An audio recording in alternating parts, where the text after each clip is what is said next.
10 محرم حضرت حسین رضی اللہ تعالیٰ عنہ سمیت 72 صحابہ کرام اہل بیت اطہار کی شہادت۔ حضرت حسین رضی اللہ تعالیٰ عنہ کا یزید سے مسئلہ کیا تھا کہ حضرت حسین رضی اللہ تعالیٰ عنہ نے معاویہ کے ہاتھ پہ بیعت کی تھی، پچھلوں کے ہاتھ پہ بیعت کی تھی، اس کا مطلب ہے کہ وہ سب حسینی نظر سے بالکل ٹھیک تھے، اگر ان میں سے کوئی ٹھیک نہ ہوتا تو آپ ان سے بھی بیعت نہ کرتے۔ حضرت حسین رضی اللہ تعالیٰ عنہ نے اپنا سفر نہ روکنے کی ایک وجہ بیان کی، فرمایا کہ میں نے رسول اللہ صلی اللہ علیہ وسلم کو خواب میں دیکھا ہے، نبی علیہ السلام نے مجھے خواب میں ایک حکم دیا ہے، جس حکم کو پورا کرنے کے لیے میں جا رہا ہوں۔ ادھر حضرت حسین رضی اللہ عنہ چلتے رہے اور ایک مقام نصر بنی مقاتل وہاں پہنچ گئے۔ وہاں آپ تھوڑی دیر کے لیے جب سوئے، غنودگی طاری ہوئی تو ایک دم آنکھیں کھولیں، انا للہ و انا الیہ راجعون پڑھا، اپنا چھوٹا دودھ پیتا بچہ وہ بلوایا، اپنی گود میں رکھا، اس کو پیار کر رہے ہیں، ظالموں نے اس بچے کو نہ چھوڑا، تیر مارا جو سیدھا اس بچے کے گردن یا چہرے پہ لگا، وہ بچہ بھی شہید ہو گیا۔ محرم کا مہینہ، یکم محرم حضرت عمر فاروق رضی اللہ تعالیٰ عنہ کی شہادت، 10 محرم حضرت حسین رضی اللہ تعالیٰ عنہ سمیت 72 صحابہ کرام اہل بیت اطہار کی شہادت۔ تو قربانیوں سے ہمارا مسلمانوں کا یہ سال شروع ہوتا ہے۔ محرم کے معنی مطلب معلوم ہے کسی کو؟ محرم کا مطلب کیا ہے؟ حرمت والا اور احترام والا اور اکرام والا اور معزز، مقدس، عظیم، یہ سب اس کے معنی ہیں جو آپ نے بتائیں، ٹھیک ہے۔ کچھ لوگ محرم کو منحوس سمجھتے ہیں اور پھر کیا کرتے ہیں؟ محرم میں شادیاں نہیں کرتے۔ تو آپ لوگ محرم کو نعوذ باللہ منحوس سمجھتے ہیں، یہ معزز سمجھتے ہیں، معزز سمجھتے ہیں۔ تو جو معزز سمجھتے ہیں پھر محرم میں شادی کیا کریں؟ پتہ لگ جائے گا کہ کرتے ہیں، یہ خالی زبانی دعوے ہیں۔ یہ محرم کا نام اللہ رب العزت نے رکھا ہے، یہ حرمت والا مہینہ ہے۔ اچھا جی، اب ہم واقعہ کربلا، سانحہ کربلا، اس کو شروع کرتے ہیں اور اس کے اوپر بات انشاءاللہ العزیز کچھ تفصیل سے ہوگی۔ سب سے پہلے جب بھی واقعہ کربلا سننے لگیں، پڑھنے لگیں تو چند باتوں کو سمجھ لیا کریں۔ نمبر 1، بول کون رہا ہے، کتاب کس کی ہے؟ کیونکہ جو بھی مشہور واقعات ہوتے ہیں نا، ان میں ادھر ادھر کی چیزیں بہت زیادہ ڈال دی جاتی ہیں۔ تاریخ کے واقعات میں ایسا ہی ہے، جو بڑی بڑی شخصیات ہیں تو بہت ساری باتیں ادھر ادھر سے ڈال دی جاتی ہیں۔ ایک کام۔ دوسرا کام کہ یہ شخص کوئی اپنی مرضی یا اپنی کوئی خاص سوچ تو نہیں ہمیں اندر اتار رہا، اس کو بھی غور کرنے کی ضرورت ہے کہ بہت محتاط ہو کر اس واقعے کو پڑھنے اور سمجھنے کی ضرورت ہے کہ اس کے اوپر بہت ساری غلط چیزیں شامل کر کے مسلمانوں کے ساتھ کھیل کھیلا گیا۔ اور تیسری اور اہم ترین بات، واقعہ کربلا بہت بڑا سانحہ ہے، لیکن یہ قربانیوں کا ایک تسلسل چلا آ رہا ہے۔ ہمیں مزاج صحابہ کو سمجھنے کی ضرورت ہے، اور مزاج صحابہ کس نے بنایا؟ اللہ اور اس کے رسول نے بنایا۔ صحابہ کرام کی تربیت اللہ اور اس کے رسول صلی اللہ علیہ وسلم نے کی ہے۔ تو الحمدللہ اس کے اوپر پورا مکمل میرا ایک بیان ہے، مزاج صحابہ اور واقعہ کربلا۔ اگر ہم صحابہ کرام کے مزاج کو سمجھ کر، جان کر، پہچان کر کربلا کے واقعے کو سوچیں گے، پڑھیں گے، سمجھیں گے تو منظر کچھ اور ہوگا، اور ہم اس بنیادی چیز کو ختم کر دیں گے، نہیں غور کریں گے تو پھر منظر کچھ اور ہوگا۔ وہ کیا ہے؟ حضور صلی اللہ علیہ وسلم نے صحابہ کرام کو ایک بات سمجھا دی تھی کہ تم بھی اللہ کے، تمہارا مال بھی اللہ کا، جو کچھ تمہارے پاس ہے سب اللہ نے دیا ہے۔ اب جب زندگی میں کبھی قربانی دینے کا موقع آ جائے تو جان قربان کرنے کا موقع ہو تو جان قربان کرنا، مال کا ہو تو مال قربان کرنا، کبھی دریغ مت کرنا۔ اور صحابہ کرام نے یہ سبق یاد کیا، یہ مزاج بنایا، اور جب وہ شہید ہوتے تھے تو یوں کہتے تھے فزت ورب الکعبہ، میں تو رب کعبہ کی قسم کامیاب ہو گیا۔ وہ شہادت کی موت کو تمنا بنا کے مانگتے تھے۔ ہم تو موت سے ڈرنے والے، بھاگنے والے لوگ ہیں، وہ تمنا بنا کے مانگتے تھے اللہ شہادت عطا فرما۔ تو ہمارے اور ان کے سوچ کے مزاج کا بڑا فرق ہے۔ ہم اس اینگل سے سوچتے ہی نہیں، ہم تو موت کو خدا نخواستہ کوئی بری چیز سمجھتے ہیں۔ موت بری چیز نہیں ہے، اگر یہ بری چیز ہوتی تو انبیاء کو نہ آتی، اگر یہ کوئی بری چیز ہوتی تو حضور صلی اللہ علیہ وسلم کو نہ ملتی۔ موت کیا ہے؟ موت اللہ تعالیٰ سے ملاقات کا ایک بہانہ ہے، ایک پل ہے جو دوست کو دوست سے ملا دیا کرتی ہے۔ وہ تو اللہ تعالیٰ سے ملاقات کے انتظار میں رہتے تھے۔ ہم نے موت کو بھی صحیح نہیں سمجھا، مزاج صحابہ کو بھی صحیح نہیں سمجھا، اس لیے باطل لوگوں نے واقعہ کربلا سے پتہ نہیں کون کون سی باتیں نکال دیں۔ تو ہمیں محتاط ہو کر سننے اور پڑھنے اور سمجھنے کی ضرورت ہے۔ اچھا جی، رسول اللہ صلی اللہ علیہ وسلم کی وفات کے بعد خلیفہ کون بنے بتائیے؟ حضرت ابوبکر صدیق رضی اللہ تعالیٰ عنہ، ان کے بعد حضرت عمر رضی اللہ تعالیٰ عنہ، ان کے بعد حضرت عثمان غنی رضی اللہ تعالیٰ عنہ، ان کے بعد حضرت علی رضی اللہ تعالیٰ عنہ، ان کے بعد حضرت حسن رضی اللہ تعالیٰ عنہ 6 مہینے کے لیے تقریباً، ان کے بعد حضرت معاویہ رضی اللہ تعالیٰ عنہ۔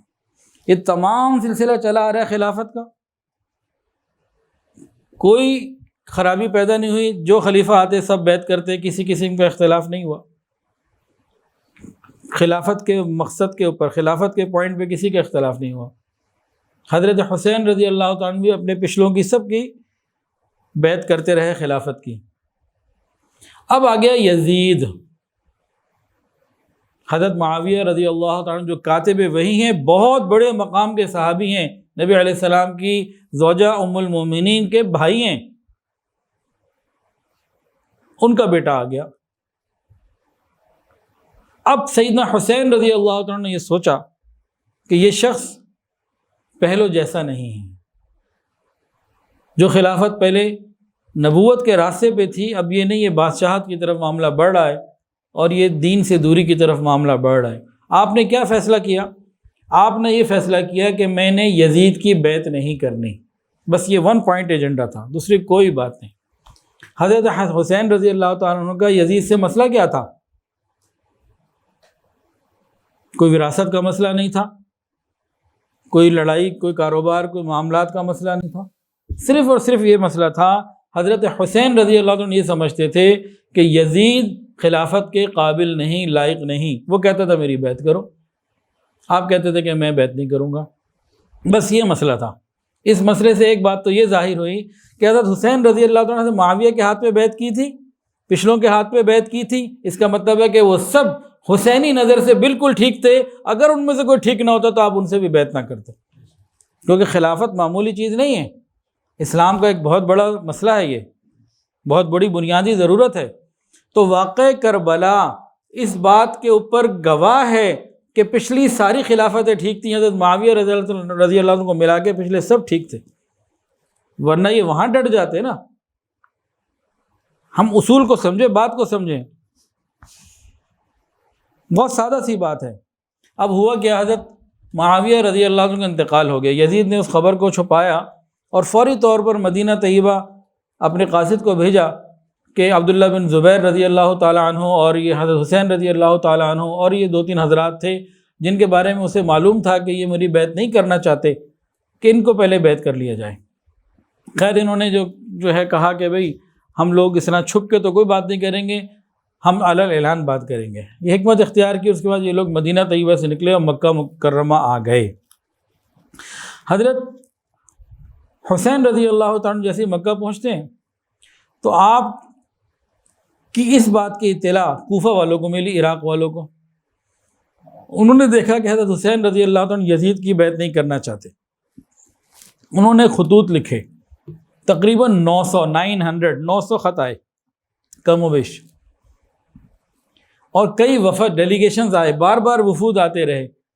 خطوط اور وفود ایک ہی تقاضا رکھتے کہ آپ کوفہ آئیں، ہم سب آپ کے ہاتھ پہ بیعت ہوں گے اور جو آپ کہیں گے کریں گے، اور وہاں حضور صلی اللہ علیہ وسلم کا دین، آپ کے نانا کا دین زندہ کر کے دکھائیں گے۔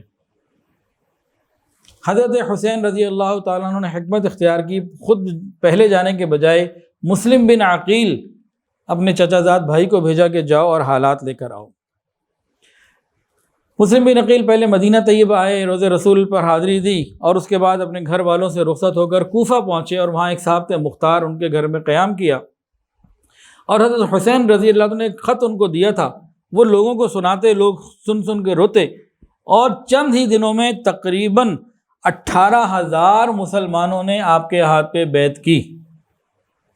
آپ نے سارے حالات کو سازگار دیکھا اور ان کی دیوانگی کو دیکھا کہ کس طرح حضرت حسین رضی اللہ عنہ قربان ہونے کے لیے تیار ہیں، تو آپ نے خط لکھا حضرت حسین رضی اللہ تعالیٰ عنہ کو، آپ کوفہ تشریف لے آئی، یہ سب آپ کی خلافت کو مان رہے ہیں، آپ کے لیے جان مال سب قربان کرنے کے لیے تیار ہے، ماحول اچھا ہے، آپ آ جائیں۔ یہ خط لکھ کے قاصد تو روانہ ہو گیا۔ اب یہ پیچھے رپورٹیں یہاں کی ساری پہنچ رہی تھیں یزید کو، اور ایک شخص ایسا تھا عبداللہ بن مسلم، اس نے خط لکھا ڈائریکٹ یزید کو، کہا کہ دیکھو بھئی تمہیں کوفہ کی ضرورت ہے کہ نہیں، کوفہ تو ہاتھ سے نکل جائے گا، نعمان ابن بشیر جو کوفہ کے گورنر ہیں تمہاری طرف سے، وہ تو اس سارے صورتحال میں خاموش بیٹھے، وہ تو کچھ نہیں کر رہے۔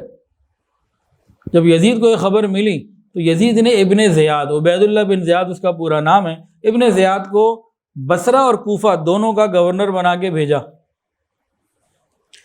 اب ابن زیاد جو ہے سختی کرنے کے ارادے سے ادھر آ گیا۔ ابن زیاد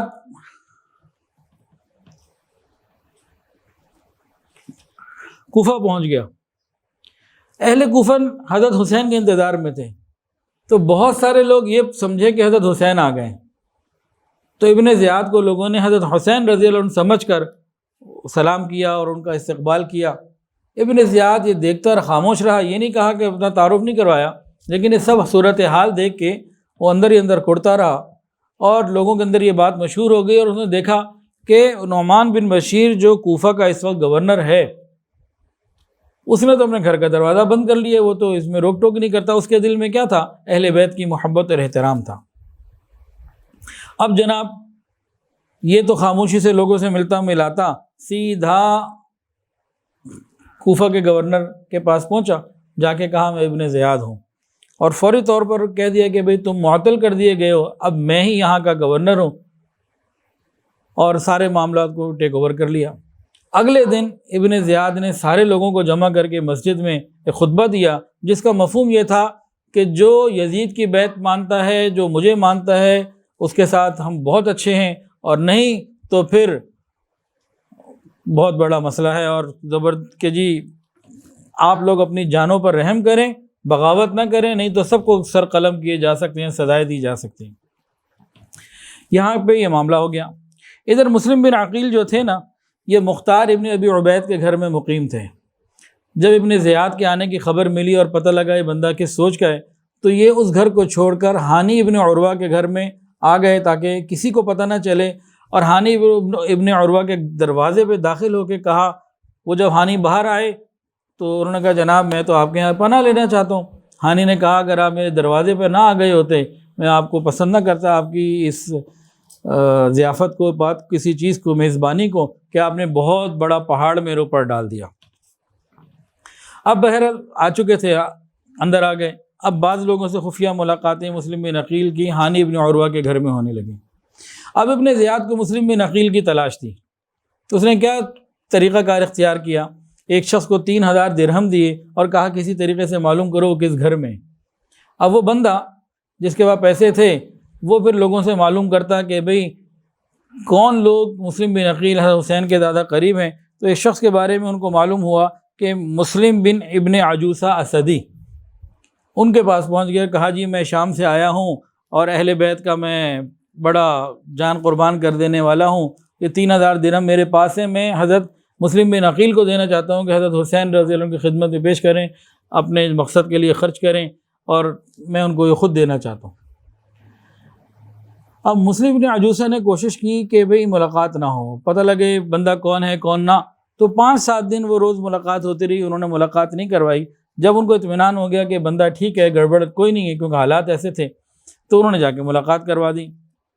اب ادھر سے ہانی بن عروہ جو میزبان تھے مسلم بن عقیل کے، وہ بیمار ہو گئے، اور ادھر کیا کہتے ہیں اس بندے نے جس نے 3,000 درہم دے بھی دیے، ملاقات بھی کی، اور جا کے ابن زیاد کو بتا دیا کہ فلانی جگہ ہے ہانی بن عروہ کے گھر۔ ادھر سے ہانی بن عروہ کی بیماری کی خبر آ گئی، اب یہ سارا نظام بن رہا ہے۔ تو ابن زیاد نے ایک پیغام بھیجا کہ میں آج شام کو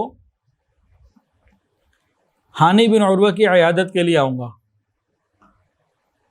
اب ہانی بن عروہ کے ساتھ ایک قریبی ساتھی تھے، انہوں نے کہا یہ بدبخت آج رات کو آ رہا ہے، اپنے گھر میں موقع پاتے ہی اس کو قتل کر دیں، نہیں تو یہ آپ کو بھی نہیں چھوڑے گا، مسلم بن عقیل کو بھی نہیں چھوڑے گا، اور آگے جا کے معاملات بہت خراب ہو جائیں گے، آپ اسے قتل کر دیں، باقی معاملات کو پھر ہم مل کے سنبھال لیں گے، اس بدبخت کو قتل کریں۔ انہوں نے کہا یہ نہیں ہو سکتا، شریف آدمی مہمان کے اوپر ہاتھ نہیں اٹھا سکتا۔ انہوں نے کہا یہ شریف آدمی مہمان پہ ہاتھ نہیں اٹھا سکتا، بات آپ کی ٹھیک ہے، لیکن وہ اگلے دن آپ ہی کو مارے گا، آپ کے مہمان ہی کو مارے گا۔ اب وہ بندہ گیا حضرت مسلم بن عقیل کے پاس، کہنے لگا جی آپ یہاں مہمان ہیں اور آپ کا دشمن یہاں پہنچ رہا ہے، جو خلافت حسینی کا دشمن ہے، آپ اس کو پھر قتل کر دیں۔ انہوں نے کہا یہ نہیں ہو سکتا، اسلام کا تقاضا، اقدار، شرافت اس بات کی اجازت نہیں دیتی۔ گویا مجھے معلوم ہے کہ اس کو موقع ملے گا، یہ ہمیں نہیں چھوڑے گا، لیکن شرافت کوئی اور چیز ہے، یہ چیزیں سمجھنے کی ہیں۔ تو فیصلے ہمیں اقدار کی بنیاد پر کرنے ہیں، شرافت کی بنیاد پر کرنے، جذبات کی بنیاد پر رد عمل نہیں کرنے۔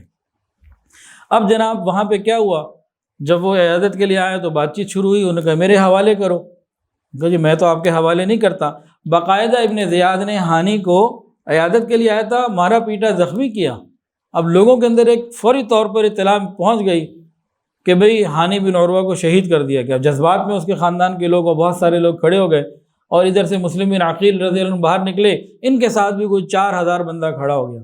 اب ایک نئی کیفیت اگلے دن صبح قائم ہو گئی کہ مسلم بن عقیل رضی اللہ عنہ کے ساتھ 4000 بندہ شروع میں آیا اور بڑھتا چلا جا رہا ہے، اور بھی بہت سارے لوگ آ گئے۔ مسلم بن عقیل اور یہ سب حالات دیکھ کر ابن زیاد نے کیا کیا، ابن زیاد نے لوگوں کو ٹھنڈا کرنے کے لیے قاضی شریع کو بھیجا اور کہا کہ جا کے بتاؤ کہ ہانی بن عروہ ابھی حیات ہے، قتل نہیں ہوا، یہ خبر غلط ہے۔ لیکن بہرحال لوگ جوش اور جذبے میں تھے، غصے میں تھے۔ عصر کے وقت تک اسی طرح کی صورتحال رہی، تقریباً لوگ بڑھتے چلے گئے۔ عصر کے وقت، اور اندر ابن زیاد کے پاس اس کے محل میں تقریباً 30-35 لوگ تھے، تھوڑے سے لوگ تھے، ادھر ہزاروں کا مجمع تھا۔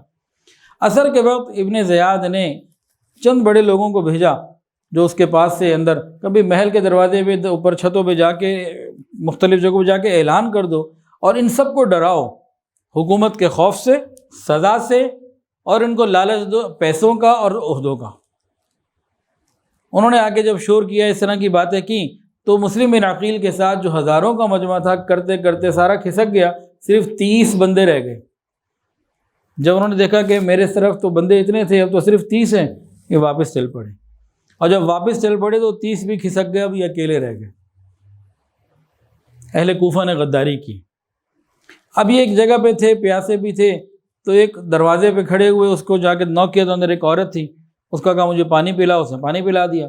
اب یہ وہیں بیٹھے ہوئے، کہا جاؤ، یہاں بیٹھے کیوں؟ کہا بھئی میں مسلم بن عقیل ہوں، تمہارے گھر میں پناہ لینا چاہتا ہوں۔ اس کو رحم آ گیا، اندر پناہ دے دی۔ اس کا بیٹا بلال باہر گیا ہوا تھا، واپس آیا تو اس کو کچھ محسوس ہوا، ماں اور بیٹے کی بات چیت ہوئی، تو ماں نے کہا خبردار کسی کو بتانا نہیں، میں نے پناہ دی ہے۔ بیٹے نے کہا ٹھیک ہے۔ اب ابن زیاد نے ایک انعام مقرر کر دیا اور ایک حکم دے دیا کہ تلاش کرو مسلم بن عقیل کو، زندہ مردہ جو بھی تلاش کر کے لاؤ، اور گھر گھر کی تلاشی شروع ہو گئی۔ اب بلال کو اندازہ ہوا کہ اگر ہمارے گھر آ گئے اور یہ پکڑے گئے تو پھر ہماری گردن بھی جائے گی، تو خود ہی جا کے اطلاع کر دی کہ بھئی میری ماں نے پناہ دی ہوئی ہے۔ اب کیا ہوا، ابن زیاد نے 70 بندے دے کے اس ایک گھر کا محاصرہ کروایا اور کہا ان کو زندہ مردہ پکڑ کے لاؤ۔ مسلم بن عقیل رضی اللہ تعالی عنہ نے ان 70 لوگوں کا اکیلے مقابلہ کیا، بہت دیر مقابلہ رہا، اور ان کی ہمت نہیں ہوتی تھی پکڑنے کی، حتیٰ کہ یہ خود بھی زخمی ہو گئے، زخموں سے چور چور ہو گئے، اور ان لوگوں نے گھر میں آگ بھی لگا دی۔ بالآخر ان 70 لوگوں کا جو کمانڈر تھا نا، اس نے یہ کہا کہ دیکھو میں تمہیں جان کی امان دیتا ہوں، اپنی گرفتاری دے دو، ابن زیاد کے پاس تمہیں لے جاؤں گا، اور تمہارا چچا زاد ہے، تمہیں کچھ نہیں کہے گا، چھوڑ دے گا۔ انہوں نے کہا تمہاری امان کی اس نے کوئی حیثیت دینی ہی کوئی نہیں، جب تم مجھے وہاں لے جاؤ گے اس نے مارنا ہی ہے، تمہاری بات کی کوئی اہمیت نہیں اور تمہاری بات مانے گئی نہیں۔ خیر تھک چکے تھے اور ایسی کوئی چیز نہیں تھی، تو انہوں نے مقابلہ ختم کیا اور اپنے آپ کو پیش کر دیا۔ جیسے ہی محمد بن اشعث جو ان 70 لوگوں کا سردار تھا ان کو پکڑا تو ان کے ہتھیار لے لینے کا، دیکھو میں نے تمہیں نہیں کہا تھا یہ پہلی غداری تو تم خود کر رہے ہو۔ خیر یہ پھر آگے گئے اور جا کے مسلم بن عقیل رضی اللہ تعالیٰ عنہ کو ان کو جو آگے جا کے پیش کر دیا ابن زیاد کے آگے۔ ادھر یہ معاملات ہوئے۔ دوسری طرف مسلم بن عقیل جو تھے ان کو پیش کر دیا گیا اور ابن زیاد نے ان کی شہادت کا فیصلہ کر لیا کہ ان کو ختم کر دیا جائے۔ جب مسلم بن عقیل کی بالکل آخری گھڑیاں زندگی کی تھیں تو بات سمجھیے، انہوں نے کیا کہا؟ انہوں نے کہا میں وصیت کی اجازت چاہتا ہوں، مجھے وصیت کرنے کی اجازت دی جائے۔ ابن زیاد نے کہا کر لو وصیت۔ تو 2 وصیتیں مسلم بن عقیل نے کی۔ نمبر 1، درمیان میں ایک بندہ تھا، اس کو کہا کہ میں نے 700 درہم کسی کا قرضہ دینا ہے، وہ نام بتایا، کہا تم میرا قرضہ دے دینا۔ اور دوسری وصیت حضرت حسین رضی اللہ تعالیٰ عنہ کو حالات کی تبدیلی کی اطلاع دے دینا، میری شہادت کی اطلاع بھی دے دینا، اور ساتھ منع کر دینا کہ مت آئیں۔ مسلم بن عقیل کو بات کو سمجھیں، مسلم بن عقیل کو حضرت حسین نے بھیجا کیوں؟ کہ اہل کوفہ کے حالات کی اطلاع دو۔ انہوں نے کہا حالات سازگار ہیں، آ جائیں۔ حالات بدل گئے، موت کا وقت آ گیا، تو دونوں ذمہ داریاں پوری کی۔ ایک ذمہ داری قرضہ تھا کسی کا، کسی کو کہا کہ دیکھو تم میرا قرضہ ادا کر دو۔ ہمیں کبھی قرضے کی ادائیگی کی اتنی فکر ہوئی؟ میرا نہیں خیال کہ کبھی ہوئی۔ دوسری بات، جو ان کا فرض منصبی تھا، جاتے جاتے وہ بھی پورا کیا کہ پہلے میں نے وہ حالات بھیجے، اب یہ حالات بھی سیدنا حسین رضی اللہ عنہ کو پہنچ جائیں۔ اب جس بندے کو کہا گیا اس کا نام تھا عمر ابن سعد۔ اس نے وصیت سننے کے بعد ابن زیاد سے اجازت مانگی۔ اب مسلم بن عقیل رضی اللہ تعالیٰ نے وہ جناب وصیتیں دونوں کر دی، اپنی ذمہ داری پوری کر دی۔ عمر ابن سعد جس کو وصیت کی تھی، اس نے ابن زیاد سے اجازت مانگی کہ آپ کا کیا خیال ہے، اجازت ہو تو میں ان کی وصیت پوری کر دوں۔ کہا وصیتیں کیا ہیں؟ ان کا 2 باتیں کہی ہیں۔ نمبر 1، قرضہ ادا کر دو۔ تو ابن زیاد نے کہا امین آدمی خیانت نہیں کر سکتا۔ اور دوسری بات، ہاں ٹھیک ہے ان کو پیغام دو، اگر وہ لڑنے آئے ہیں تو لڑوں گا، اگر وہ خاموشی سے بیعت کر لیں تو مجھے تو کوئی لڑائی ان سے کرنی نہیں ہے۔ تو بہرحال ابن زیاد نے اجازت دی، اور باقاعدہ حضرت حسین رضی اللہ تعالیٰ عنہ کو راستے میں تھے اور اس مقام زیالہ تک پہنچ چکے تھے، یہاں پر ان کو پورا پیغام ملا، حالات کی اطلاع ہوئی اور ساری تفصیلات ملی۔ لیکن یہ آگے بڑھتے رہے اور کہنے لگے کہ جو اب ہو کے رہنا ہے وہ ہو کے رہے گا۔ اور مسلم بن عقیل کو شہید کرنے کے بعد ہانی بن عروہ کو بھی شہید کر دیا گیا۔ حضرت حسین رضی اللہ تعالیٰ عنہ یہاں سے روانہ ہونا چاہتے تھے مکہ سے، پہلی اطلاعات کے بعد تو یہ چل پڑ رہے تھے۔ ان کے چلتے وقت بھی کئی معاملات ہوئے۔ اب ان کی شہادت تک یہ چل تو چکے ہیں، لیکن جس وقت حضرت حسین رضی اللہ عنہ چل رہے تھے، بڑے بڑے صحابہ کرام نے جو اس وقت موجود تھے ان کو منع کیا، آپ مت جائیں، اہل کوفہ کے دل آپ کے ساتھ ہیں، تلواریں ان کے ساتھ ہیں۔ اہل کوفہ کے دل آپ کے ساتھ ہیں، لیکن عمل مال پیسوں والوں کے ساتھ ہیں، جیسے ہمارا حال ہے اس وقت۔ دل ہمارے حضور کے ساتھ دھڑکتے ہیں، صحابہ کے ساتھ دھڑکتے ہیں، عمل یہود و نصارہ کے والے ہیں۔ تو صحابہ کرام نے منع کیا۔ کن کن صحابہ کرام نے منع کیا؟ بالخصوص عبداللہ بن زبیر رضی اللہ تعالیٰ عنہ کے علاوہ سب نے منع کیا جو موجود تھے۔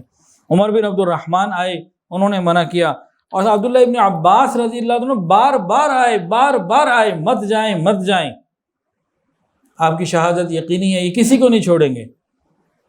انہوں نے کہا اچھا میں استخارہ کروں گا۔ اگلے دن پھر آ گئے کہ ان سے صبر نہیں ہو رہا، آپ فیصلہ سنا دیں کہ نہیں جانا۔ انہوں نے کہا مجھے تو جانا ہے۔ انہوں نے کہا اچھا آخر اتنا ہی کر لو کہ بچوں کو، بیویوں کو، عورتوں کو مت لے جاؤ، خالی مرد چلے جائیں، اگر جانے کا آپ کا اتنا ہی پکا ارادہ ہے تو مرد ہی جائیں۔ تو حضرت حسین رضی اللہ تعالیٰ عنہ نے ان کا شکریہ ادا کیا خیر خواہی کے اوپر اور کہا مجھے تو جانا ہے۔ اب یہ روانہ ہو گئے 60 ہجری، ذوالحجہ کا مہینہ، اور 60 ہجری ہے کہ یہ روانہ ہوئے۔ اب راستے میں چل رہے ہیں تو راستے میں ایک انہیں شاعر ملا، اس کا نام ہے فرزوق، بڑا مشہور شاعر ہے۔ راستے میں وہ ملا، اس نے کوئی بات پوچھی تو آپ نے اس سے کہا کہ بھئی بتاؤ مجھے اہل کوفہ کے اور عراق کے حالات بتاؤ، کہ آپ کیا پوچھنا چاہتے ہیں، کہ بھئی وہاں کے حالات تفصیلات بتاؤ۔ تو انہوں نے کہا کہ بھئی بات یہ ہے کہ آپ نے ایک ایسے بندے سے بات پوچھی ہے جو حالات سے واقعی واقف ہے۔ تو اس کے الفاظ یہ تھے کہ اہل عراق کے قلوب تو آپ کے ساتھ ہیں، مگر ان کی تلواریں بنو امیہ کے ساتھ ہیں۔ تقدیر آسمان سے نازل ہوتی ہے اور اللہ تعالیٰ جو چاہتے ہیں کرتے ہیں۔ یعنی اس نے بھی وہی مشورہ دیا کہ آپ واپس چلے جائیں۔ ابھی آگے چلے نا تو حضرت عبداللہ بن جعفر رضی اللہ عنہ کا خط آیا، انہوں نے اپنے 2 بیٹوں کو بھیجا، فوری طور پر جاؤ، راستے میں ان کو روکو، میرا خط دو، میں آتا ہوں۔ اپنے 2 بیٹوں کو بھیجا کہ ان سے، اور خط میں کیا لکھا، فوراً واپس آ جائیں اور میرا انتظار کریں، میں بھی آپ سے ملنے آ رہا ہوں۔ تو اپنے 2 بیٹوں کو بھیجنے کے بعد یہ جو مکہ کے گورنر تھے نا ان کے پاس گئے، کہا کہ حضرت حسین ان کے ساتھیوں کے بارے میں مجھے امن کا معاہدہ ابھی لکھ کے دو کہ واپس آ جائیں گے، تم نے امن دے دیا، میں انہیں لے کے آتا ہوں۔ اس نے لکھ کے دے دیا۔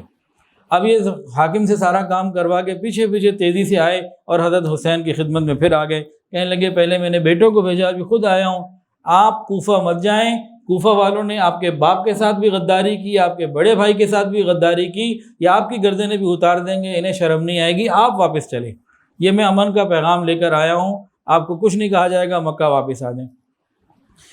اب یہاں پہ حضرت حسین رضی اللہ تعالیٰ عنہ نے اپنا سفر نہ روکنے کی ایک وجہ بیان کی، فرمایا کہ میں نے رسول اللہ صلی اللہ علیہ وسلم کو خواب میں دیکھا ہے، نبی علیہ الصلوۃ والسلام نے مجھے خواب میں ایک حکم دیا ہے، جس حکم کو پورا کرنے کے لیے میں جا رہا ہوں۔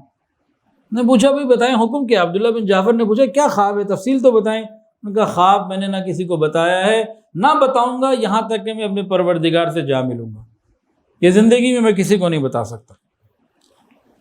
اب یہ معاملات جب ہوئے، ابن زیاد کو جب پتہ لگا تو اس نے مقابلے کی تیاریاں شروع کروا دیں، اور حضرت حسین رضی اللہ تعالی عنہ ادھر چل رہے ہیں کوفہ کی طرف، تو راستے میں پہنچے تو مقام ایک حاجر نام ہے، مقام کا نام ہے حاجر، یہاں پر آپ نے ایک خط لکھا اہل کوفہ کے نام اور ایک قاصد کو دیا۔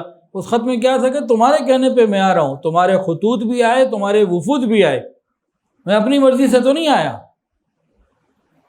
اب تمہیں اگر اپنی بات کی شرم ہے تو اس کی لاج رکھو، نہیں تو مجھے اطلاع کرو، میں کچھ اور سوچوں۔ اس قاصد کو بھی شہید کر دیا گیا اور قتل کا کوئی اور حال بھی نہ ہوا، قاصد کو شہید کر دیا گیا اور خط جو ہے وہ پھر آگے نہیں زیادہ پہنچا۔ بہرحال حضرت حسین رضی اللہ عنہ کوفہ کی طرف بڑھ رہے تھے تو راستے میں ایک جگہ عبداللہ بن مطیع سے ملاقات ہوئی۔ انہوں نے کہا آپ کدھر جا رہے ہیں؟ انہوں نے پوری بات بتائی تو انہوں نے کہا ابن رسول اللہ، میں تمہیں اللہ تعالیٰ کی قسم دیتا ہوں اور تمہیں اسلام کا واسطہ دیتا ہوں، آپ آگے مت بڑھیں، رک جائیں، میں آپ کو قریش کی حرمت اور عرب کی عزت کا واسطہ دیتا ہوں، آپ آگے مت جائیں، اگر آپ آگے گئے ان سے اقتدار چھیننا چاہا تو یہ آپ کی عزت نہیں کریں گے، آپ کو شہید کر دیں گے۔ لیکن آپ نے یہاں بھی اپنا ارادہ ملتوی نہ کیا اور آگے بڑھتے رہے۔ اب یہاں پر مسلم بن عقیل کی شہادت کی خبر آپ کو مل رہی ہے ان سارے حالات کے بعد۔ جب یہاں حالات پہنچے تھا تو حضرت حسین رضی اللہ عنہ کے جو ساتھی تھے نا، 72 جو ساتھ چلے تھے مرد حضرات، ان میں سے بعض نے با اصرار کہا اب واپس چلے، اب واپس چلیں۔ مسلم بن عقیل کے رشتہ دار کھڑے ہو گئے، ہم جائیں بدلہ لیں گے، ہم واپس نہیں جائیں گے۔ تو حضرت حسین رضی اللہ عنہ نے فرمایا کہ مسلم بن عقیل کی موت کے بعد زندگی میں کیا خیر ہے، اب ہمیں جانا ہے، ہم نے رکنا نہیں۔ اب یہ سارے کے سارے آگے چل پڑے۔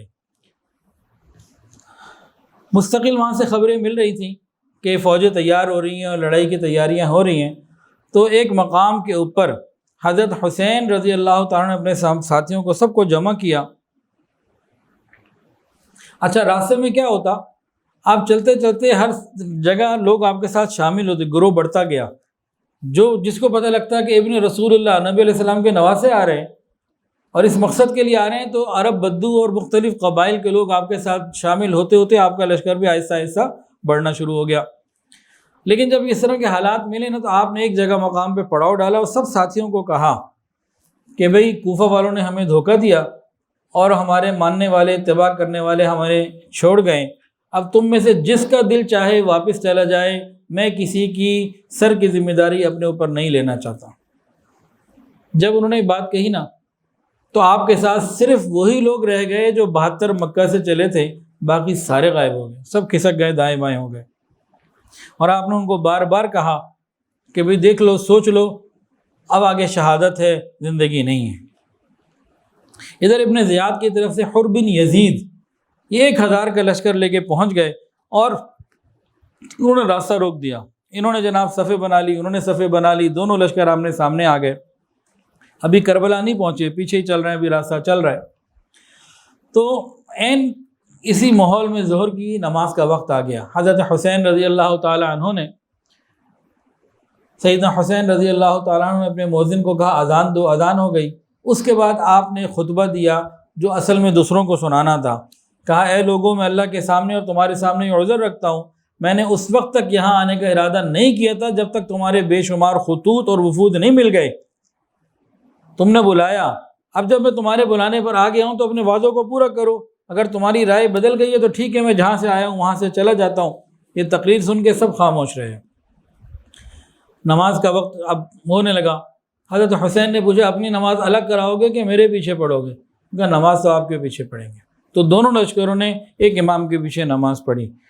اس کے بعد حضرت حسین رضی اللہ تعالیٰ عنہ نے دوبارہ ایک اور خطبہ دیا جس میں کوئی تفصیلات بتائیں۔ کہا کہ میں تمہارے کہنے پہ آیا ہوں۔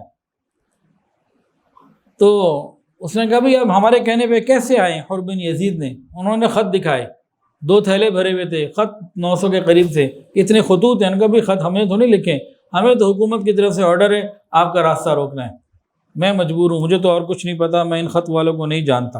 حر بن یزید نے درمیان میں کوشش کی کہ حضرت حسین رضی اللہ تعالیٰ عنہ کوئی راستہ بدل لیں۔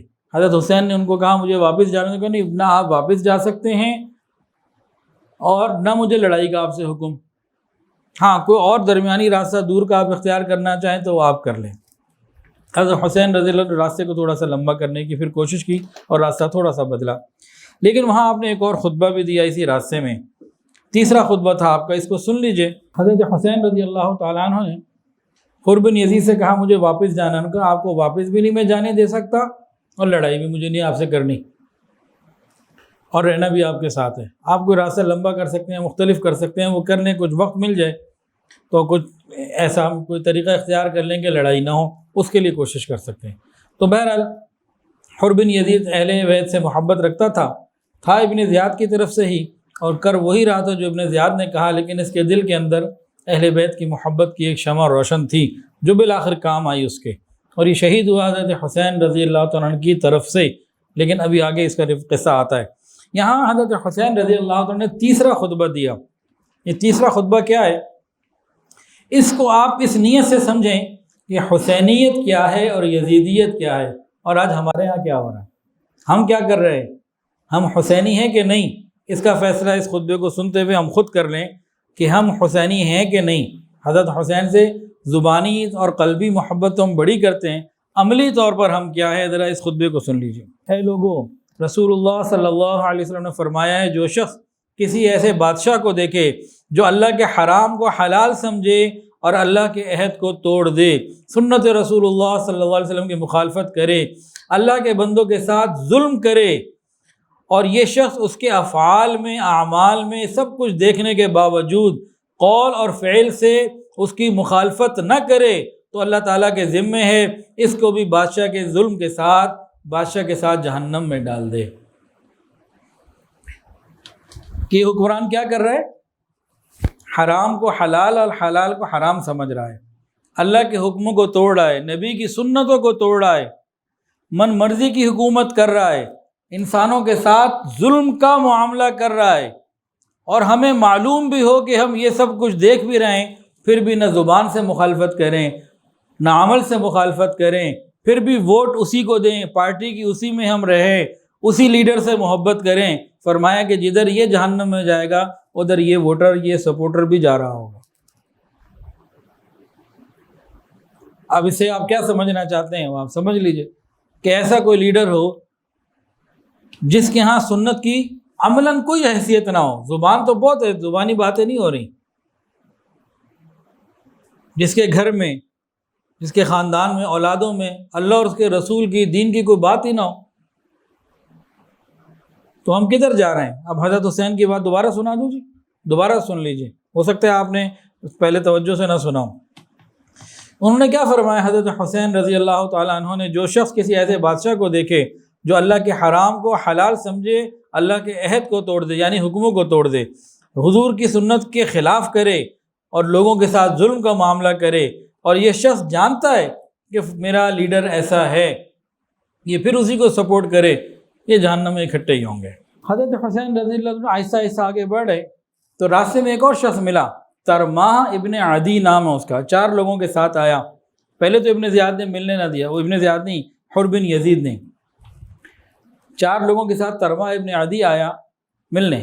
پہلے تو حر بن یزید نے ملنے نہ دیا، انہوں نے کہا بھئی یہ تو میرا ہے، مجھے ملنا ہے، تو ملنے دے دیا۔ ترماہ ابن عدی نے کہا آپ کیا کر رہے ہیں؟ میں تو اتنا بڑا لشکر وہاں دیکھ کر آیا ہوں جو آپ کے خلاف تیار ہو رہا ہے، اتنا بڑا لشکر تو میں نے زندگی میں کبھی نہیں دیکھا، اور آپ کے ٹوٹل جتنے بندے ہیں یہ 1000 کا ہی مقابلہ آپ نہیں کر سکتے، وہاں تو بہت بڑی تعداد ہے، آپ واپس چلے جائیں۔ پھر اس نے کہا آپ نے منع کر دیا۔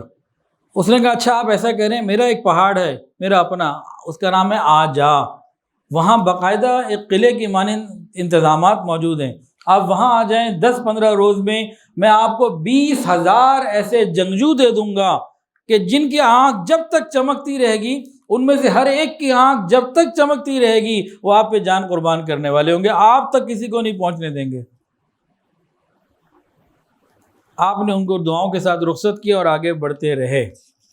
یہ ترماہ ابن عدی کچھ مدد لے کے آنے بھی لگا تو راستے میں اس کو خبر مل گئی کہ حضرت حسین شہید ہو گئے اور یہ واپس چلا گیا، وہ خبر غلط تھی۔ ادھر حضرت حسین رضی اللہ عنہ چلتے رہے اور ایک مقام نصر بنی مقاتل وہاں پہنچ گئے۔ وہاں آپ تھوڑی دیر کے لیے جب سوئے، ونودگی طاری ہوئی تو ایک دم آنکھیں کھولیں، انا للہ و انا الیہ راجعون پڑھا تو بیٹا موجود تھا، اس نے پوچھا کہ ابا جان کیا آپ انا للہ پڑھیں، خیر ہے؟ تو کہا کہ میں نے یہ دیکھا کہ کوئی گھڑ سوار میرے پاس آیا، اس نے کہا کہ کچھ لوگ چل رہے ہیں اور ان کی موتیں ان کے ساتھ چل رہی ہیں، اس سے میں سمجھا کہ ہماری موت اب قریب آ گئی۔ تو صاحبزادے نے کہا ابا جان کیا ہم حق پر نہیں ہیں؟ فرمایا ہاں ہم حق پر ہیں۔ کہا اس سے اچھی کیا بات ہے ہم حق پر ہوتے ہیں اور موت آ جائے۔ تو حضرت حسین رضی اللہ عنہ بیٹے کی اس زبردست بات کے اوپر، علی اکبر کی اس بات کے اوپر بہت خوش ہو گئے۔ آپس میں ساتھیوں نے مشورے دیے کہ جو لشکر آ رہا ہے نا 1000 کا، پیچھے بڑا لشکر کی اطلاع ہے، اسی پہ ہم حملہ کر دیتے ہیں، ان سے بہتر ہے کہ ان پہ حملہ کر دیں۔ تو حضرت حسین نے کہا قتل کے اندر ابتدا پہلے میں نہیں کر سکتا، وہ شروع کریں گے تو ہم جواب دیں گے، پہلے میں نہیں کر سکتا۔ یہ کیا ہے جی؟ یہ اقدار ہیں، یہ اخلاقیات ہیں۔ حسینیت اخلاق کا نام ہے کہ ساتھی کہہ رہے ہیں ابھی جو 1000 ہے نا پیچھے تو اور بڑا آ رہا ہے، ان سے لڑنے سے بہتر ہے ان سے لڑ لیں۔ تو کیا فرما رہے ہیں کہ ابتدا میں نہیں کر سکتا۔ کاش ہمیں یہ باتیں سمجھ میں آ جائیں۔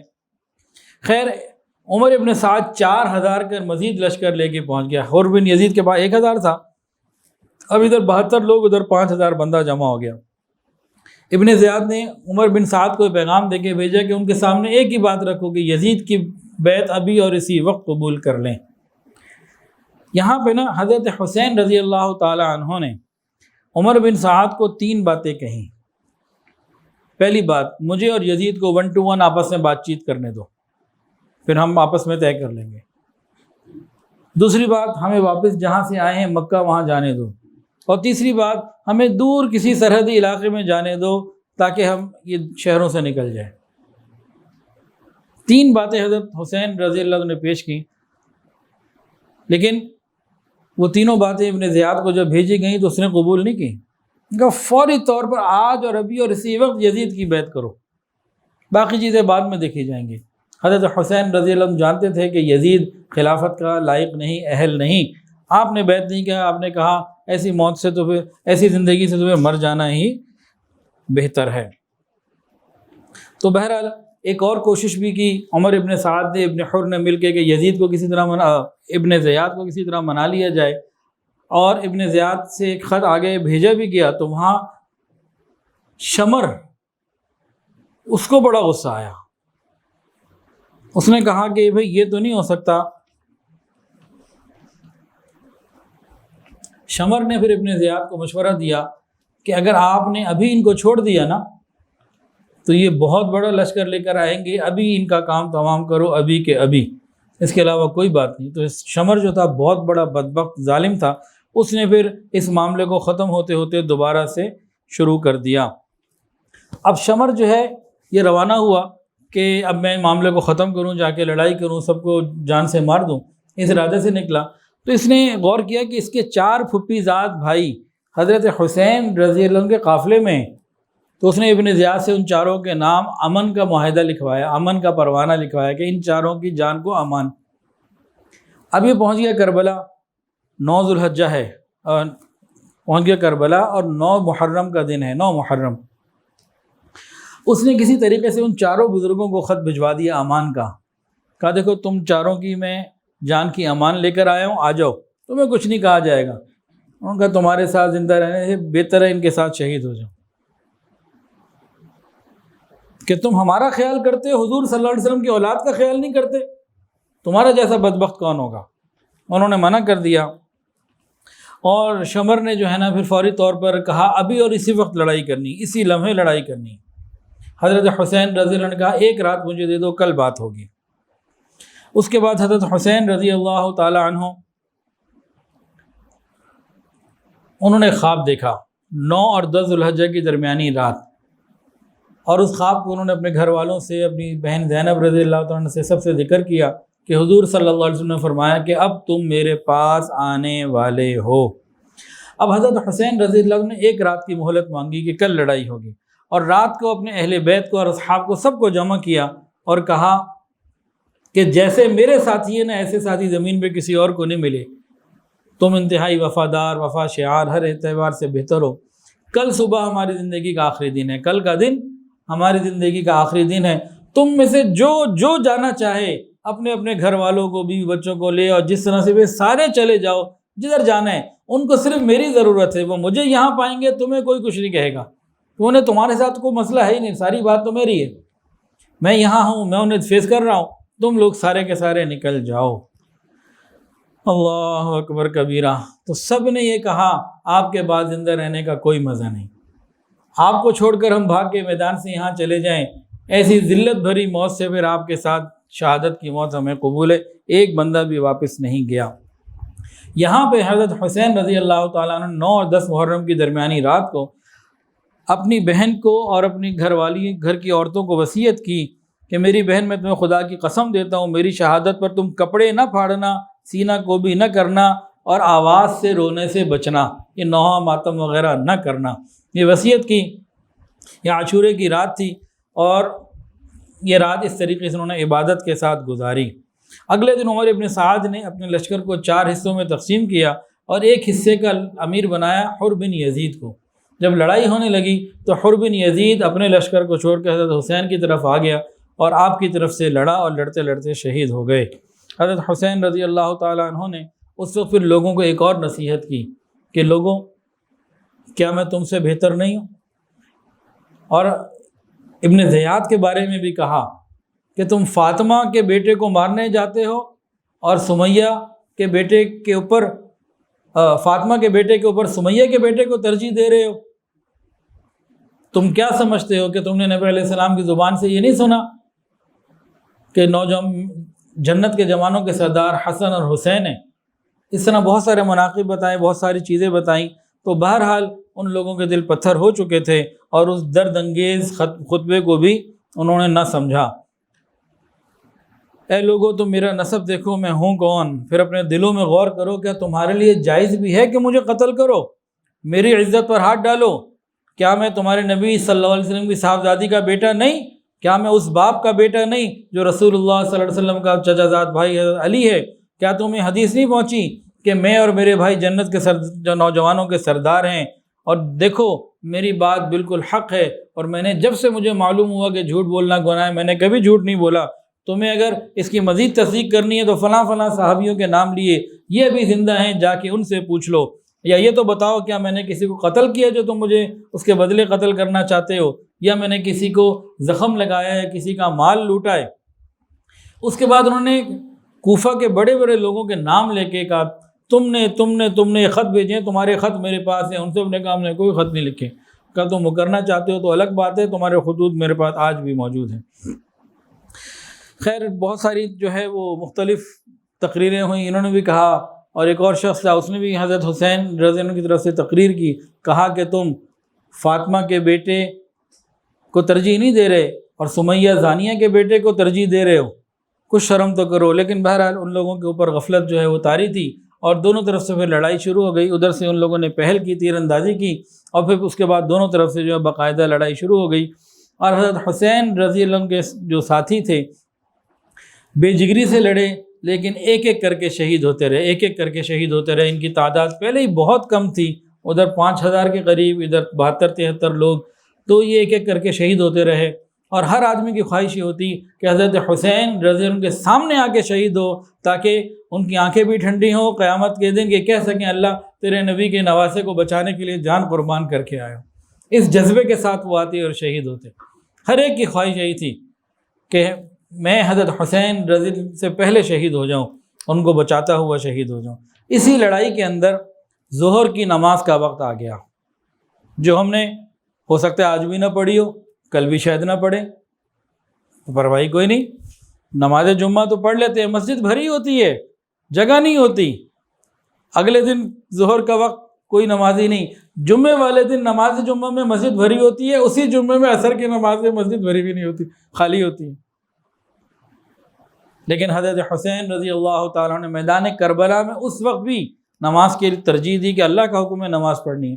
انہوں نے اعلان کروایا کہ ٹھہر جاؤ نماز پڑھنے دو، لیکن اس گھمسان کے رن میں اور شور میں کون سنتا، وہ نہ رکے۔ تاہم حضرت حسین رضی اللہ تعالیٰ عنہ نے اس وقت بھی نماز ادا کی، اس وقت بھی رب کو سجدہ کیا، یہ ثابت کر کے دکھا دیا کہ حسینیت کیا ہے، رب کے حکم کو پورا کرنے کا نام حسینیت ہے، نماز قضا نہ کرنے کا نام حسینیت ہے، باطل کے سامنے کھڑے رہنے کا نام، نہ جھکنے کا نام حسینیت ہے۔ ہم تو معمولی باتوں کی وجہ سے نماز قضا کر دیتے ہیں، انہوں نے اس وقت ایسا سجدہ کیا، ایسا سجدہ کیا، زمین کو بھی رشک آ گیا ہوگا اس سجدے کے اوپر، جو سجدوں کا سردار بن گیا۔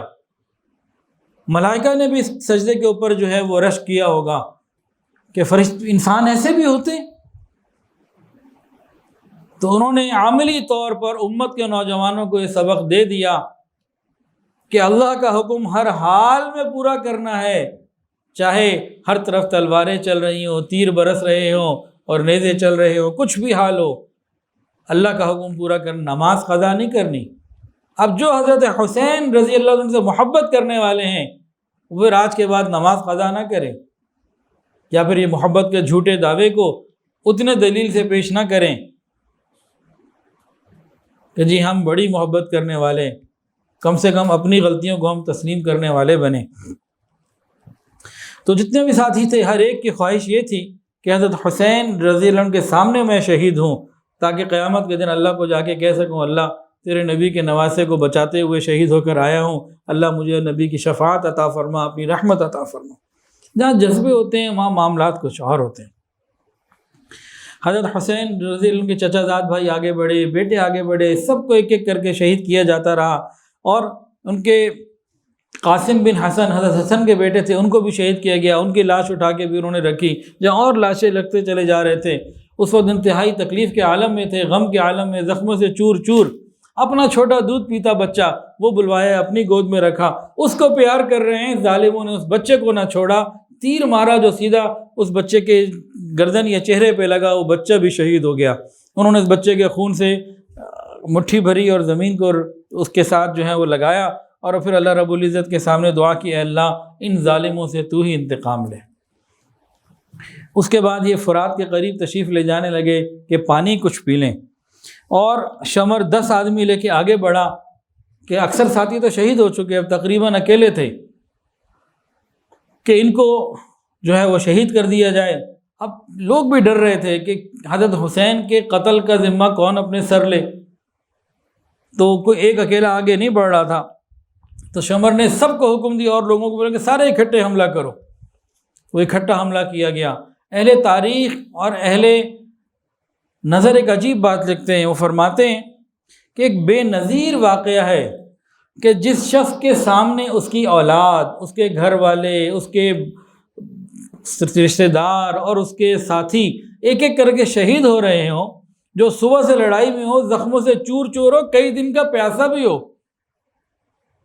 اور گھنٹوں کی لڑائی کے بعد ابھی بھی وہ مستقل مزاجی کے ساتھ لڑنے کے لیے تیار ہو، کہ یہ عظیمت اور یہ استقامت یہ حضور صلی اللہ علیہ وسلم کے نواسے کو ہی ملی۔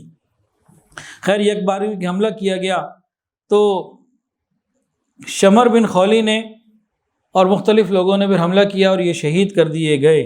انا للہ و انا الیہ راجعون، نیزوں کے ساتھ اور تلواروں کے ساتھ اکٹھا حملہ کیا گیا۔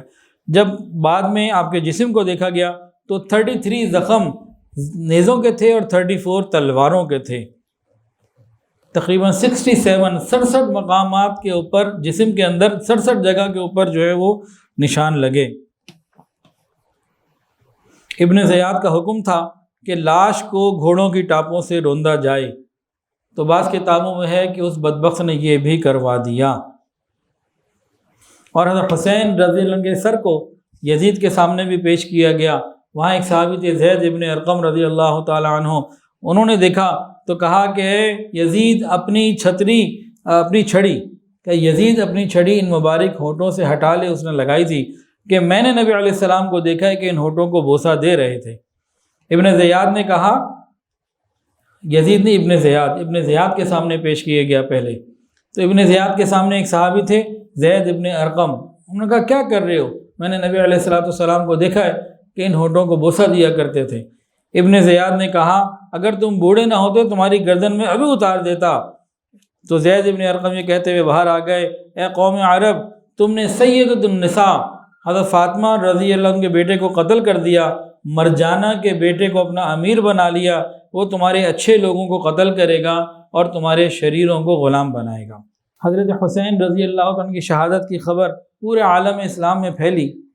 یزید چاہتا تو یہ تھا کہ خلافت اس کی بڑی زبردست قوت کے ساتھ قائم ہو، لیکن اس نے یزید کی عزت کے اوپر وہ دھبا لگایا جو آج تک نہیں مٹ سکا، اور پورے عالم اسلام کے اندر جتنی اس کے خلاف نفرت اور غصہ پیدا ہوا وہ ایک عجیب کیفیت تھی۔ جس وقت یہ شہادت حسین رضی اللہ عنہ کا واقعہ پیش آیا، دو واقعات کتابوں میں لکھے ہیں۔ ایک بہقی میں حدیث موجود ہے کہ عبداللہ ابن عباس رضی اللہ تعالی عنہ نے دیکھا کہ حضرت حضور صلی اللہ علیہ وسلم ان کو خواب میں نظر آئے، پریشان ہیں، اور فرمایا کہ حضرت حسین رضی اللہ عنہ کو شہید کر دیا گیا۔ تو یہ خواب دیکھا عبداللہ ابن عباس رضی اللہ تعالیٰ عنہ نے، انہوں اسی وقت لوگوں کو بتا دیا کہ میں نے ایک خواب دیکھا اور نبی علیہ السلام نے فرمایا ہے کہ میرے حسین کو شہید کر دیا گیا۔ چند دن کے بعد جب اطلاعات آئیں تو وہ دن اور وقت ملایا گیا تو وہی تھا جب انہوں نے خواب دیکھا۔ اس طرح ترمذی کی روایت ہے کہ ایک روز ام سلمہ رضی اللہ تعالیٰ عنہ کے پاس ایک خاتون گئیں، دیکھا رو رہی ہیں، تو انہوں نے پوچھا کہ بھئی آپ کیوں رو رہی ہیں؟ تو کہتی ہیں کہ میں نے خواب میں اس طرح سے دیکھا کہ حضور صلی اللہ علیہ وسلم کے سر مبارک اور داڑھی پر مٹی پڑی ہوئی ہے۔ میں نے پوچھا یہ کیا حال ہے؟ فرمایا کہ میں ابھی حسین کے قتل پہ موجود تھا۔ یہ حضرت ام سلمہ رضی اللہ عنہ کا خواب تھا۔ تو بہرحال اس طرح کے واقعات پیش آئے۔ اس کے بعد ایک اور معاملہ بھی ہوا کہ سیدنا حسین رضی اللہ تعالیٰ عنہ کے قتل میں جو شہید شریک ہوا، اس کے بعد ایک معاملہ اور پیش آیا۔ قاتلان حسین کے ساتھ عبرت ناک انجام اللہ تعالیٰ نے ان کا کروایا۔ جو بھی حضرت حسین رضی اللہ تعالیٰ عنہ یا اہل بیت کے قتل میں شہادت میں شریک ہوا، اس سب کا برا انجام ہوا۔ ان میں سے چند ایک واقعات سن لیجئے۔ حضرت حسین رضی اللہ تعالیٰ نے ایک بددعا دی تھی کربلا میں شہادت سے پہلے، یا اللہ رسول اللہ صلی اللہ علیہ وسلم کی بیٹے کے ساتھ جو کچھ کیا جا رہا ہے اس کا شکوہ میں آپ ہی سے کرتا ہوں، یا اللہ انہیں چن چن کر قتل فرما دے، کسی کو باقی نہ چھوڑ۔ عام مظلوم کی بددعا ہونا وہ بھی عرش کو ہلا دیتی ہے، یہ تو جگر گوشہ رسول صلی اللہ علیہ وسلم کی بددعا تھی، یہ فاطمہ بطول کے بیٹے کی بددعا تھی۔ امام زہری فرماتے ہیں کہ جو لوگ قتل حسین میں شریک تھے ایک بھی نہیں بچا جس کو دنیا میں سزا مل نہ گئی ہو، آخرت کی سزا تو الگ ہے۔ ایک بوڑھا آدمی حضرت حسین کے قتل میں شریک تھا، اچانک نابینا ہو گیا۔ لوگوں نے پوچھا کیا ہوا؟ کہا حضور صلی اللہ علیہ وسلم خواب میں آئے، میں نے دیکھا آستین چڑھائے ہوئے ہیں اور بڑے غصے کے ساتھ ہیں، اور نبی علیہ السلام نے مجھے ڈانٹا اور خون کی ایک سلائی میری آنکھوں میں پھیر دی، اسی دن سے میں اندھا ہو گیا۔ اس نے ابن جوزی نے نقل کیا ہے کہ جس شخص نے حضرت حسین رضی اللہ عنہ کے سر مبارک کو اپنے گھوڑے کی گردن پہ لٹکایا تھا، اس کو دیکھا گیا کہ اس کا منہ بھی بالکل کالا سیاہ ہو گیا۔ لوگوں نے پوچھا تم تو بڑے خوبصورت تھے، یہ کیا ہوا؟ تو اس نے کہا جس دن سے یہ سر میں نے گھوڑے پہ لٹکایا ہے، جب میں سوتا ہوں 2 آدمی میرا بازو پکڑتے ہیں اور ایک دہتی ہوئی آگ میں لے جاتے ہیں، تو اس سے میرا منہ کا یہ حشر ہو گیا اور چند دن کے بعد وہ مر گیا۔ ایک مجلس لگی ہوئی تھی، وہاں ذکر ہوا کہ قاتلان حسین میں سے کوئی بھی نہ بچا، سارے کے سارے مر گئے۔ اس مجلس میں ایک شخص تھا، کہنے لگا کہ نہیں یہ تو بات غلط ہے، میں خود اس میں شریک تھا اور مجھے تو کچھ بھی نہیں ہوا۔ تو بس وہ اٹھ کے اپنے گھر گیا، اپنی چراغ کو ٹھیک کر رہا تھا، جلا رہا تھا کہ بند کر رہا تھا، اسی چراغ سے اپنے کپڑے کو آگ لگی اور جل کے مر گیا۔ اور جس شخص نے حضرت حسین رضی اللہ عنہ کے تیر مارا اور پانی نہیں پینا دیا گیا، اللہ تعالیٰ نے اس کے اوپر ایسی پیاس مسلط کی کہ پانی پی پی کے وہ مر گیا، پیٹ پھٹا اور پھول گیا اور مر گیا، تڑپتا رہتا تھا۔ قاتلان حسین کی طرف سے ایک تو اللہ رب العزت کی طرف سے گرفت تھی نا کہ کسی کو کچھ ہوا، کسی کو کچھ ہوا، لیکن اللہ رب العزت نے ایک بندے کو اور کھڑا کیا، اس کا نام تھا مختار۔ اس نے 5 سال کے بعد قاتلان حسین سے بدلہ لینے کا نعرہ بلند کیا اور بہت ساری لوگوں کی تعداد اس کے بعد جمع ہو گئی۔ اس کے بعد ان لوگوں نے گن کے ایک ایک بندے کو جو وہاں موجود تھا، ایک ایک بندے کو ہلاک کیا، قتل کیا، مختلف طریقوں سے سزائیں دیں۔ اور شمر ذی الجوشن جو سب سے زیادہ حضرت حسین رضی اللہ عنہ کے بارے میں شقی تھا، سخت تھا، بدبخت تھا، اس کو قتل کر کے اس کی لاش کتوں کے آگے ڈلوائی گئی۔ یہ اللہ رب العزت کا ایک نظام تھا۔ اور قاتلان حسین کی تلاش اور تفتیش میں خوب انہوں نے وقت لگایا، مال لگایا، اور ایک ایک دن میں جناب 248 آدمیوں کو قتل کیا گیا۔ جب پتہ لگ جاتا کہ یہ کربلا میں موجود تھا، قاتلان حسین میں سے ہے، بس اس کو لیتے اور اس کو پکڑ کے کسی بھی طریقے سے قتل کرتے تھے۔ اسی طرح ایک شخص کو جو پکڑا گیا، اس نے کہا رحم کی درخواست کرتا ہوں، مجھے پر رحم کرو۔ انہوں نے کہا تم نے اللہ کے رسول کی اولاد پر رحم نہیں کیا، تمہارے پہ کس بات پہ رحم کیا جائے؟ اس کو بھی پھر انہوں نے 2 ہاتھ کاٹ دیے، 2 پاؤں کاٹ دیے، اسی طرح تڑپتے تڑپتے وہ مر گیا۔ حکیم بن طفیل جس نے حضرت حسین کے تیر مارا تھا، اس کا بدن تیروں سے چھلنی کر دیا گیا، سامنے کھڑا کیا گیا، تیروں کی بوچھاڑ کی گئی اور چھلنی کر دیا گیا۔ زید بن رفاعہ جس نے حضرت حسین رضی اللہ عنہ کے بھتیجے مسلم بن عقیل کے صاحبزادے حضرت عبداللہ کو تیر مارا تھا، اس کی پیشانی پہ بھی تیر مارا گیا اور اس پہ پتھر برسائے گئے، پھر اس کو زندہ جلا دیا گیا۔ کذالک العذاب ولعذاب الآخرۃ اکبر لو کانوا یعلمون۔ قاتلان حسین کا یہ وہ عذاب ہے جو اللہ رب العزت نے دنیا میں دیا، آخرت کا معاملہ تو بھی بڑا الگ ہے کہ حضور صلی اللہ علیہ وسلم جس وقت حضرت حسین رضی اللہ تعالیٰ کا مقدمہ لے کر آئیں گے اللہ کے دربار میں قاتلان حسین کے خلاف، وہ معاملہ بڑا ہی عجیب ہوگا۔ اللہ تعالیٰ ہماری حفاظت فرمائے، ہمیں اہل بیت سے محبت عطا فرمائے۔ اور اہل بیت سے محبت کیا ہے کہ حضور صلی اللہ علیہ وسلم کی سنتیں ہم اپنی زندگیوں میں لے آئیں۔ آج ہم بہت ساری باتیں تو کرتے ہیں لیکن عملی طور پر گناہوں کو چھوڑنے پہ آمادہ نہیں ہوتے، اتباع سنت کے لیے آمادہ نہیں ہوتے۔ اللہ تعالیٰ ہمیں عملاً سچا مسلمان بننے کی توفیق عطا فرمائے۔ ویڈیو کے نیچے سبسکرائب کے بٹن پہ کلک کریں، بیل کے آئیکن پہ کلک کیجئے تاکہ ہر نئی ویڈیو کی نوٹیفیکیشن آپ کو مل جائے۔